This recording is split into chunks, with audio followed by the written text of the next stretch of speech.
His life is one of neck irons that bound his ancestors in slavery. Like this. His life includes quilts stitched with secret codes to help slaves escape to freedom. His life is saving this historic cemetery where his ancestors are buried. His ancestry is the story of a well-known white pioneer and his female slave who gave birth to this man's great-grandmother. And his life history includes his family staying put when so many blacks fled following a lynching. And his compassion for community meant opening this museum in his hometown, Ash Grove, Missouri. And his life is defined by his faith and his ministry in a tiny Eastern Orthodox church on his family's homestead. He's a priest, a teacher, and a historian who tells stories of slavery and his family's years of oppression and segregation in the Ozarks. His name is Father Moses Berry. My friends, my family friends, called me here and they said, you know, you better be careful opening up a museum in that little town. White folks aren't going to like it.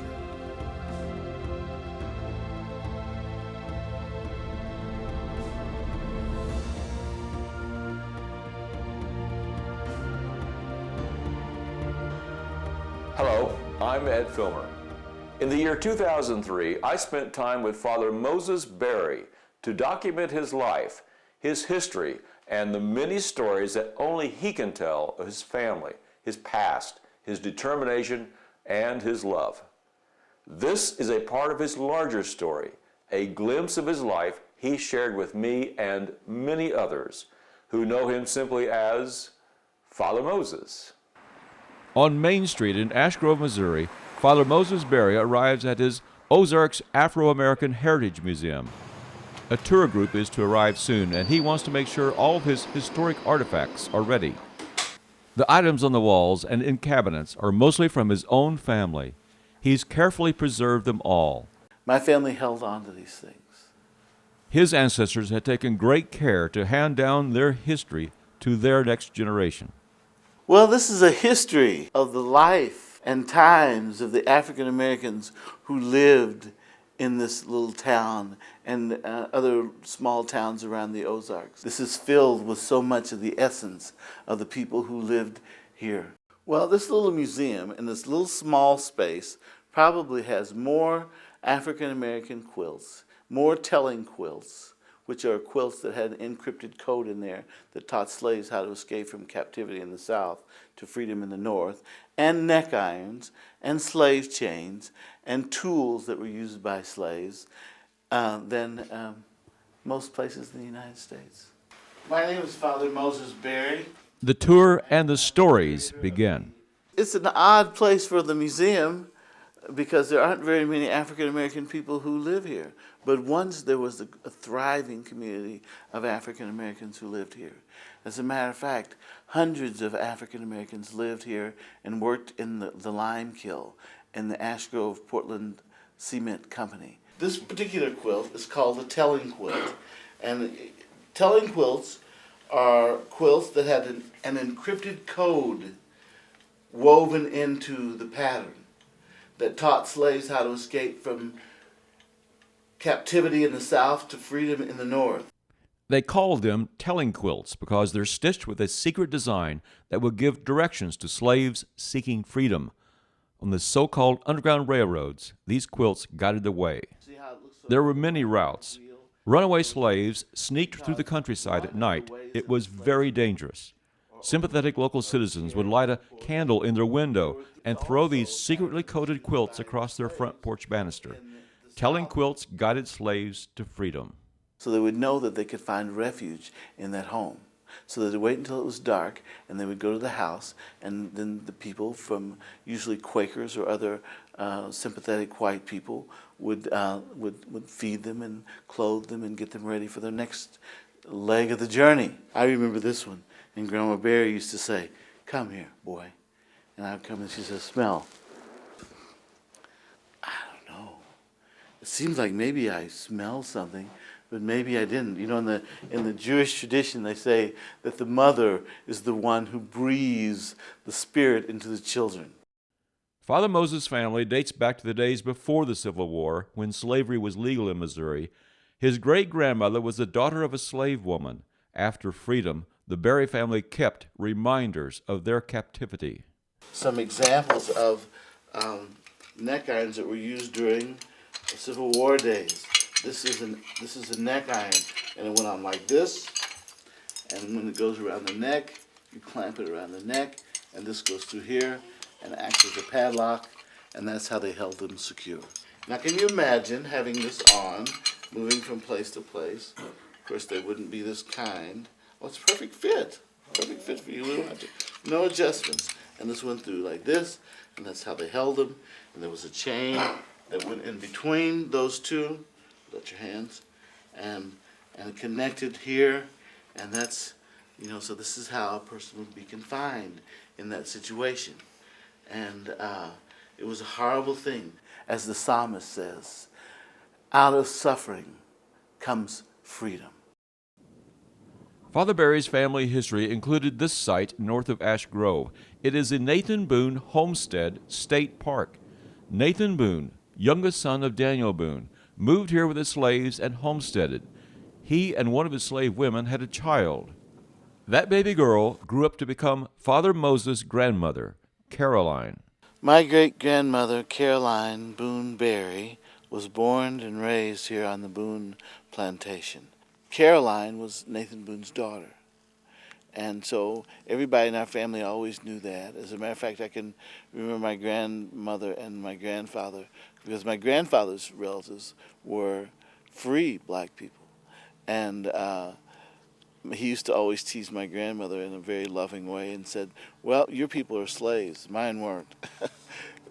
In the case of Caroline, she was more of a privileged child because she was, related to the slave owner. And we know she was privileged because we have a cabinet that Nathan Boone gave Caroline's mother in our museum. So that suggests more of a relationship than just slave owner and concubine slave. I know she could read, so that suggests that she was somewhat privileged, because after all, it was against the law to teach African American at that time to read or to write or giving them any kind of educational background at all. Father Moses Berry visits his family's cemetery a few miles from the Nathan Boone homestead. The Old Negro Cemetery, as it's fondly referred to, the final resting place of slaves, Indians, and paupers. This cemetery was the only place non-whites could be buried during the days of slavery and segregation. Many of Father Moses' family and friends are buried here. When he returned years before, his family cemetery was neglected and overgrown. When my wife and I first came here 5 years ago, the cemetery had not been in use for over 40 years. Neighbors, black and white, came to help and cleaned it up, but work remained to be done. But this is a private cemetery which was set aside for these people because it was against the law for them to be buried in the common cemetery of the town. So they thought they should set this aside. Before this integration occurred in 1965, there were many things that we take for granted today that weren't allowed at that time. And one of those things was being buried in a common cemetery in Missouri. It was against the law. There were exceptions, but that was only because of the fair-mindedness of the white people that were in charge of the cemeteries. Against the law because of slavery? Because they didn't want to be buried in the same cemetery with black people.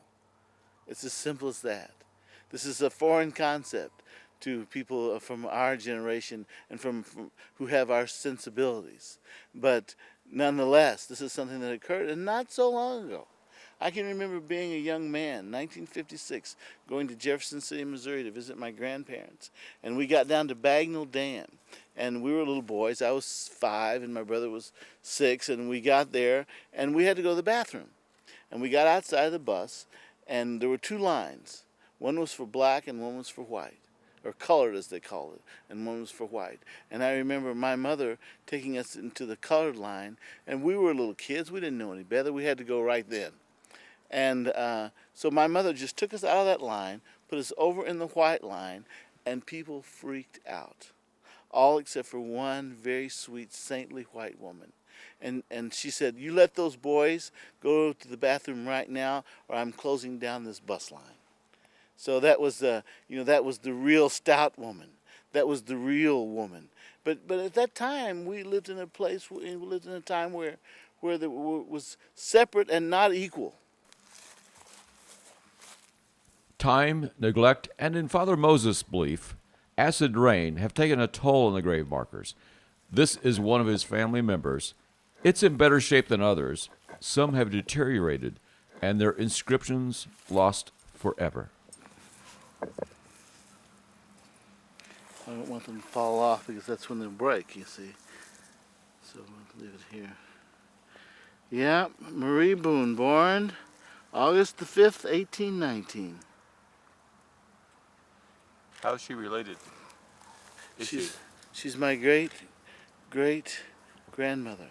She's the daughter of Nathan Boone, and she was one of his slaves. Her mother, rather, was one of his slaves, and so they had a some sort of union, and as a result of it, my great grandmother has passed on that same lineage to me and my offspring. This long-neglected historic cemetery is, for Father Moses and other black families in Ash Grove and Greene County, Missouri, a story of their lives. The names and dates, fading with the years, remind him of families that endured hardships of slavery, decades of poverty and oppression, segregation, and on one horrific night, violence. On Good Friday, 1906, there was a lynching where 3 black men were lynched. A white woman claimed 3 black men raped her. Those men were jailed. A mob of thousands rioted, overran the jail, dragged the 3 to Springfield's public square. The mob lynched the accused black men, burned their bodies. The next morning, hundreds still there. A few of them sifted through the men's ashes looking for souvenirs, bits of rope, bone, teeth. The city of Springfield minted a coin that said on the one side, 1906, Good Friday, and on the other side of the coin it said, the lynching of 3 niggers. The night of the lynchings and for days after, black citizens of Springfield began to take whatever they could carry and flee. Hundreds left, and over the next few weeks, thousands had left Springfield and Greene County, never to return. And there was a mass exodus from this whole area, from all of Greene County and surrounding areas, particularly in Springfield, of African Americans, and they fled because they were afraid for their lives. And one of those men who was hung in Springfield Square, Looney, was one of my relatives. The woman who claimed rape later backed down from her accusations, saying she was not raped. But the black exodus had started and continued. Before the 1906 lynchings, 25% of Greene County's population was black. At the next census in 1910, just 2% of the population were African American. The Berry family were among just a few who stayed. When the news of this reached Ash Grove, my relatives here in Ash Grove said that they weren't going to move. Wallace White, my great-grandfather, says he endured Vicksburg, and surely he could endure anything that would be dished out to him. As so many fled, so did their history in Greene County. Many of the older people who lived there just held on to the history, and the next generation wanted to forget it. Why did they want to forget it? They wanted to forget it because I think sometimes people believe that if they ignore the things in history that have happened, then it will some way go away. The Berry family stayed. They endured the times. This old tree on their family farm near Ash Grove, Missouri, to this day is a symbol of endurance and hope for the future. Under its limbs, people of many races and faiths celebrate community and love. Well, this tree is a tree that's referred to as the Hitchin Tree, because for the longest time, people from the African American community here in Ash Grove, Missouri, were married in front of this tree. Father Moses and others call it the Hitching Tree. Couples got married under its branches. Since there were few places blacks could congregate during the days of segregation in the rural Ozarks, many couples chose to be married under this tree, the Hitching Tree. They had a ceremony that they would perform, which I'm sure some of you may be familiar with. It's called the jumping the broom. And it was symbolic of how a person would begin their life as separate individuals, their married life as separate individuals, and then they would hitch hands and they would jump over the broom. And that was symbolic of going into a new phase of life. And then someone, usually the best man or maybe some elder from the community, would sweep the area that they had just jumped over with that broom, and symbolic of entering into a new life. For new generations, Father Barry continued to honor the traditions of the Hitching Tree.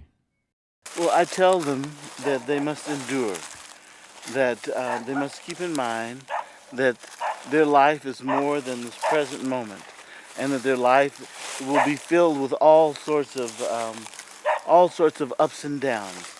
I'm thinking of Langston Hughes when he said that my life ain't been no crystal staircase. It's been filled with splinters and bumps. And I often think of that because I think sometimes young people are so idealistic that they don't realize the struggle that they will have to go through and that which they must endure. I also want them to know that their heritage consists of more than being just slaves. I want them to know that they come from heritage of people who built churches, built schools. They were agrarians and they lived in this area, and they weren't just only menial slaves. After the last wedding that we had here, long after the bride and groom had left, there were young people who were just waiting around here, just milling around this area, saying that they had found a certain peace. And I think that peace comes with the stability that has been exhibited through the life of my ancestors on this property. Not just my ancestors, but the life of the African American community at large who lived in this area. They were stable. People need, and especially young people, need a certain stability. And I think that this whole area gives them that stability, that sense of stability. I think of all those, my ancestors and all the people that were married under this tree, and this tree has outlived them. So I think of my own mortality whenever I'm on any part of this property, and particularly under this tree, because I think, my goodness, we think about the life of a man, which is nothing in relationship to the life of this tree. The Hitching Tree is just steps from Father Barry's house of worship. He's an Eastern Orthodox priest. It's a denomination that traces its origins back to Africa. Blessed is the kingdom of the Father, and of the Son, and of the Holy Spirit, now and ever, and unto the ages of ages. Amen. Let us pray to the Lord. Lord, have mercy. For peace for the whole world and for the welfare. The historical connection is very clear. You know, the first Orthodox country was Ethiopia. And, even the first 4 popes in the church were African. Before moving back to Ash Grove to retire, he'd served congregations across America. When local Eastern Orthodox believers learned they had an experienced priest in their midst, they asked him to become their spiritual leader.